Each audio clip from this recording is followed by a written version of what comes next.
Ladies and gentlemen, boys and girls, mothers and fathers, brothers and sisters, aunts and uncles and cousins, of course, and nanas and papas, or if you prefer, grandmothers and grandfathers, and baseball fans everywhere.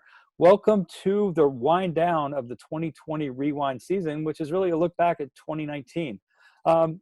Hey, last night was game 2 of the Charlottesville-Stanton matchup in the South. Stanton wasn't quite able to pull it off. They're going to face a game 3 tonight in Charlottesville. We're going to recap game 2 a little bit, and we're going to talk about game 3. To do that, I have the crew here. Everybody say hi to Jordan, Aaron, and John. We've got our guest star here with us. So good to have you, John. Good to be here. Yeah, great to have you. I get to start off because I want to mention, I brought this up maybe 20 podcasts ago, the check factor. To me, Stanton, hands down winner of the 2019 Lionheart Award. That was the most heroic game I've seen for 10 guys and 5 pitchers to go out there and play that game. They came so close. I mean, I think they rallied, if I remember correct. I don't have the box score in front of me. But they rallied like 2 times, and they just kind of ran out of gas. And at the very end, and just couldn't quite pull it off. And the thing I have to kind of point to is, I know that Andrew had really thought about, did he go off to the Cape and play? It was a great opportunity for him. And one of the things we've discussed a fair bit in these podcasts is, it's summer baseball league. It's really designed for the player. We're really here to give these guys reps, and it's a baseball internship, etc. No question, Andrew did the right thing for him in his baseball career. But you can't help but imagine that had he have been there, that game would have most likely gone for Stanton, and it would have been a much different matchup for the championships. But hey, we can debate what would have been all night long. Aaron, set the stage for us, and we'll talk a little bit about game 2, and then we'll move on to game 3. But the Lionheart Award does go to the Stanton Braves for the most heroic game played in 2019, in my opinion.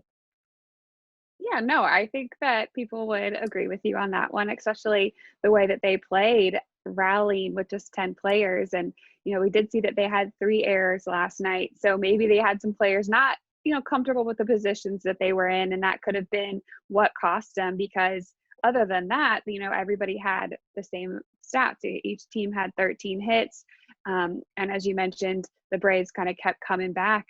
Charlottesville took a 3-0 lead after the first, but then the Braves answered right back, and everyone's tied at 3-3, and it happened a couple times. So maybe just the inexperience of some of the players in some of the positions was kind of what shot them in the foot in the end, falling 9, 7, and 10 innings to Charlottesville in game 2. So forcing this one to a game 3, the South Division final on the line, the title on the line, and whoever wins this game, they get to advance, and they'll meet Strasburg because they wrapped up that game already, or that series already. So just kind of waiting to see who's going to be to meet them in the final.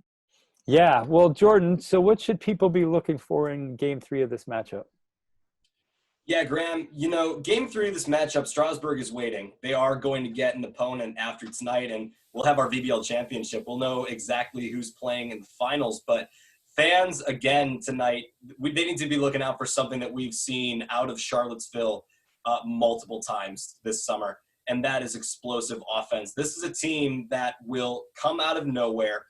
They will attack you offensively. They will attack you offensively early, fast, and rapidly and suddenly, very suddenly. After 4 innings, you see a 7-0 lead already in this game for Charlottesville. Now that's not giving away the final score, but it is indicative as to just how difficult it is to maintain on the mound and then defensively a Charlottesville offense that has just exploded multiple times this season. And it's like every time we talk about the Tom Sox, if it's not a double-digit hit performance, or if it's sometimes there was a trend this summer where if they scored less than 10 runs in a game, it was an off day for them. That's just kind of the season that they've had. And often one of the guys we talk about is Thomas Francisco, and I want to avoid talking about him tonight because there's really no more that needs to be said.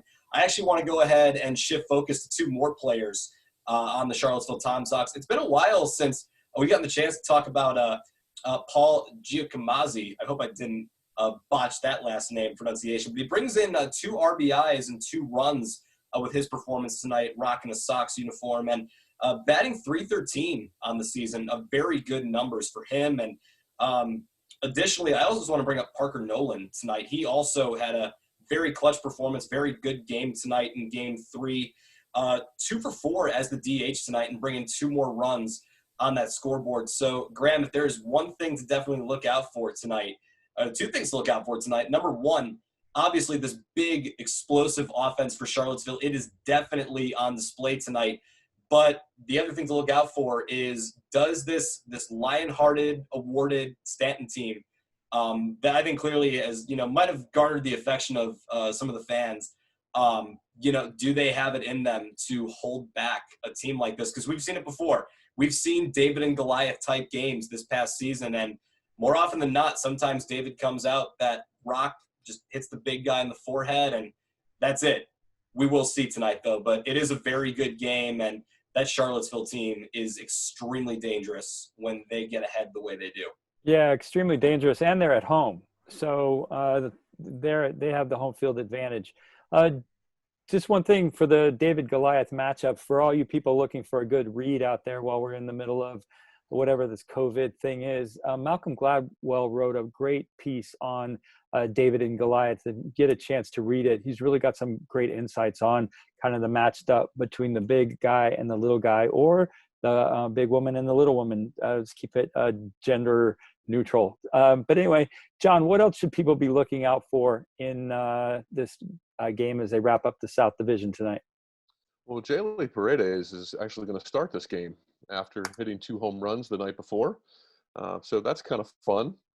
But overall, the Stanton Braves, and I was there for this game. They're just exhausted. And with pitch counts and with the low body count that they have with only 10 players, they are just exhausted. And so I agree with you, Graham. I think they win the Lionheart of the Year award. But the Tom Sox have Joseph Sprake on the mound, who has electric stuff, a true freshman. And then the relievers that came in after him, Ethan Sund and Carson Atkins, also did a nice job here, as the Tom Sox are trying to go to their 3rd finals in a row, which is rather significant. Yeah, that is significant. They've been around this will be their 4th year, right? Is it 4 years, and this would be their 3rd time in a row? I think this is their 5th year. They started in 2015. Sorry. So 15, 16, 17, 18, 19, 5 years, but the last 3, or they're trying to go to their 3rd finals in a row. Right on. Very cool. Well, you know what? We set the stage for you guys. We hope you enjoy the highlights from this game. Stanton coming at it, tired. They did battle like nobody else this season. And they earned the Lionheart of the Year award.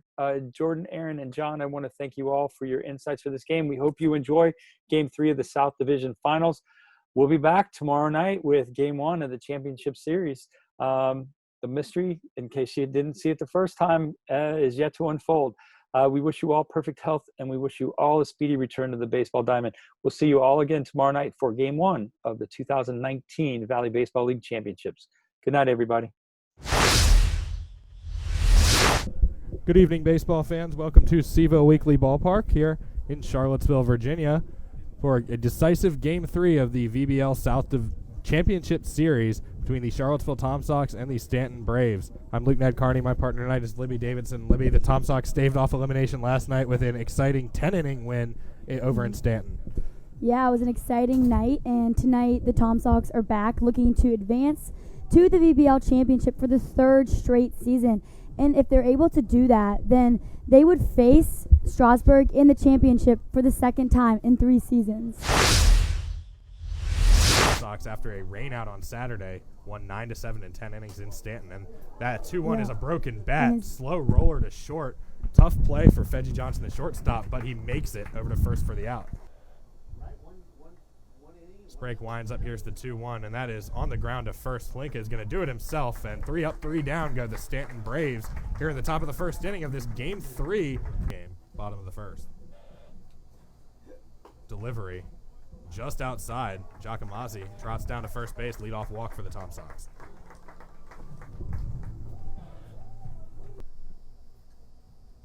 One 0 from Paredes is hit on the screws, deep center field, driving back, Sigler back, and it is over the wall, home run, Charlottesville Tom Sox. That one didn't initially look like it had enough to get out of here, but it just kept carrying in this heat, and the Charlottesville Tom Sox jump ahead early, 2-0.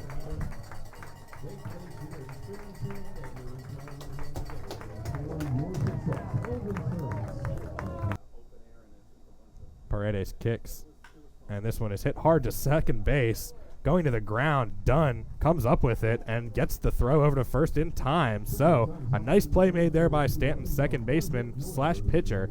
And the Braves will go back to the dugout and get ready for the second inning. After giving up a couple, the Tom Sox lead 2-0 here after one complete on the Valley Baseball League. Runner stays put, and a swing and a miss, strike 3, and give Joe Sprague strikeout number 28 on the season, and that's first out of the top of the second. Sprague ahead in the count here with one away, runners on the corners. Now the runner does go, and that one gets by the catcher Ingram. Here comes the runner to the plate, and Sprague covering. The throw is in time, and what a great throw by James Ingram. Good job recovering, and the Tom Sox save a run. Yeah, with 2 outs, it might be a little more difficult.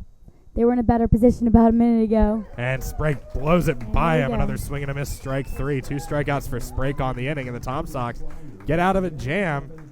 They strand a runner, and they go to the bottom of the second with a 2-0 lead.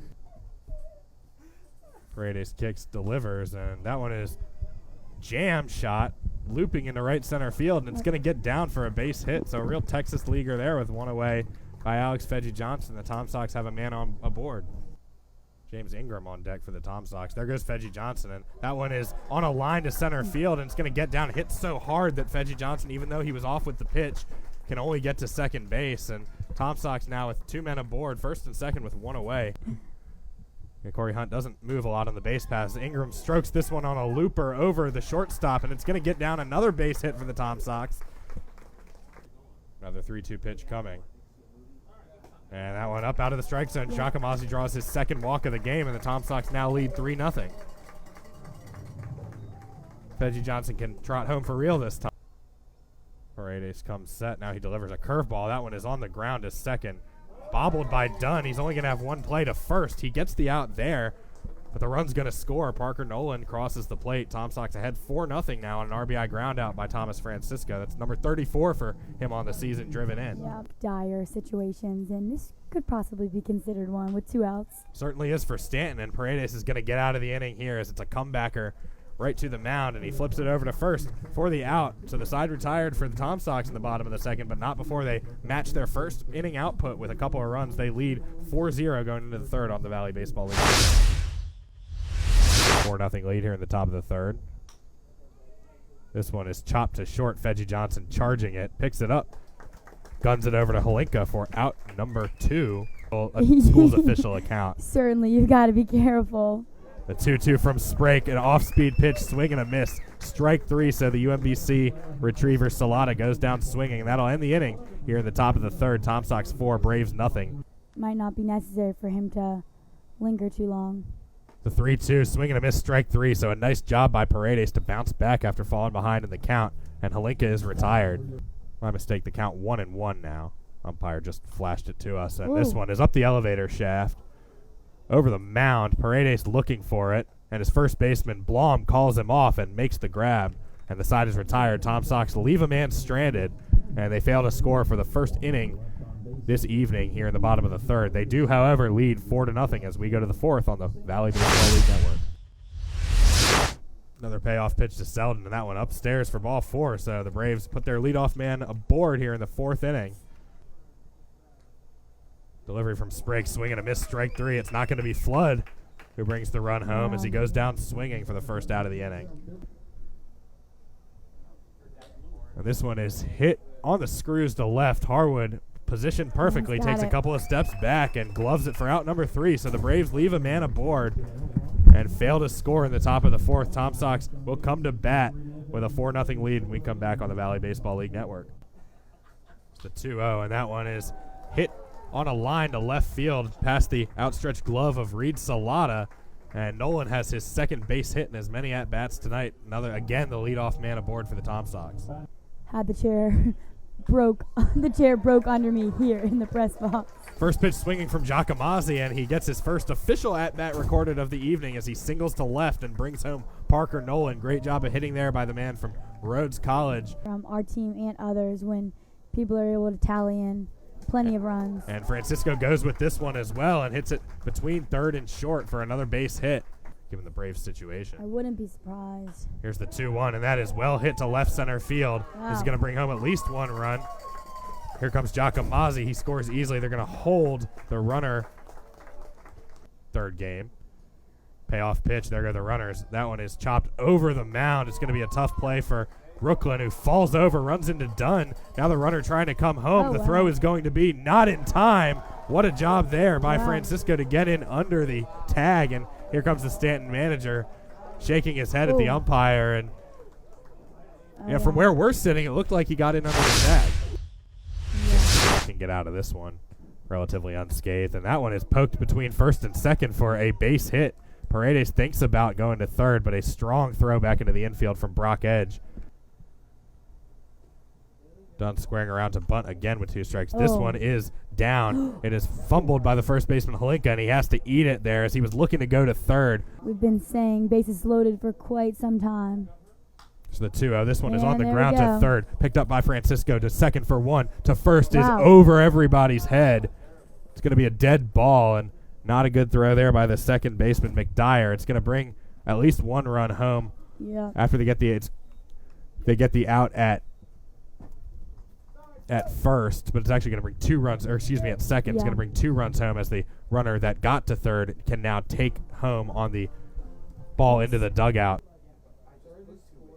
Payoff pitch to Selden. This one is in the air to center, a mile high. Giacomazzi has plenty of time ranging over to his left, and he makes the grab for out number 3. So the side retired for Stanton. Scramble on defense. I'll tell you about a scramble on defense for the Braves, I assume. The 0-1 pitch to Fedgie Johnson misses inside. Actually, it got him on the jersey there. It must have. So Yep. he'll trot down to first base, takes off the shin guard, and Tom Sox with a leadoff runner aboard. Now the 3-0, and that gets Oh. Ingram on the shoulder, so it would have been ball four, but it Yeah. hit him. So 2 hit by pitches in 3 batters here in this bottom of the 5th inning. That'll bring up the top of the Tom Sox order, Paul Giacomazzi, who had an RBI single his last time at the plate. Tom Sox ahead 7-2, looking to add to it. First pitch to McDyer is on a line All to right right. field, and it gets through. This is going to score at least 1. Fedgie Johnson comes home. Here comes Ingram, and he will score standing up as the Tom Sox get those 2 runs right back. Yep. Here's the 0-1, and that one is bounced to short. Rooklyn gloves it. Throw over to short is just barely in time, and that will end the inning, but not before the Tom Sox answer 2 runs. Continue for him to stick around.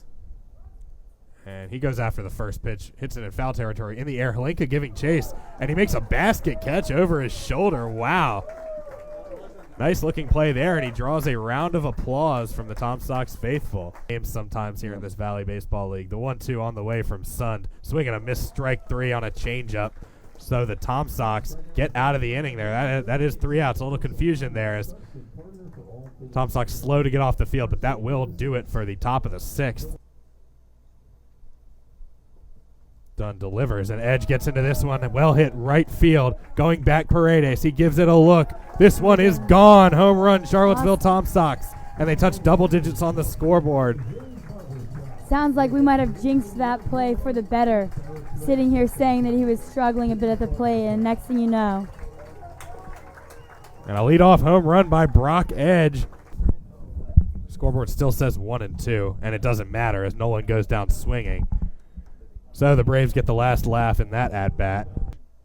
Base is empty. Delivers, swinging a missed strike 3, so consecutive strikeouts to end the inning.